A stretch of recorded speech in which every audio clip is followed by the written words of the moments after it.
Kapuya, ani, uy. Nanapay sulaton sa assignment. Ani, uy. Puya, ani, uy.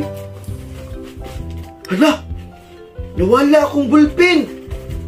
Hakat na nabutang akong bulpin!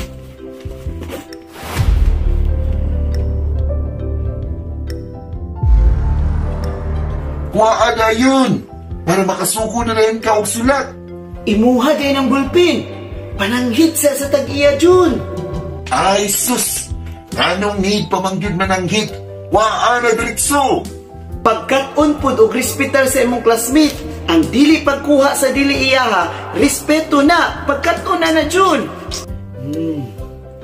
Kuhaon or dili? Gamiton or dili? Wala na ba ko'y bulpin? Amiw! Imuha na galing nagikuha! Gamita na na, oy! Ibalik na Jun, kay dili na imuha, basin matagbaw o pangita ang tag-iya, anak. Kinsa naman po'y nagkuha sa kong bulpin? Mga kawatan, gid mo og bulpin ay, nawa na po noon. Saan na lang kong gamit ang pagsulatan sa assignment?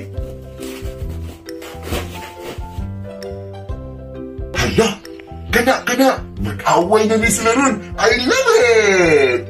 Jun! Iuli na Jun! Ingna lang gud nga ikaw may nagkuha! Mark! Nangulambi ako sa imong bulpin.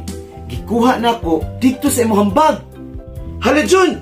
Ikaw din nagkuha sa kong bulpin? Nanguharag yung kang away pananghid ay. Sumbong yung tikang ma'am o bantay lang ka na ako.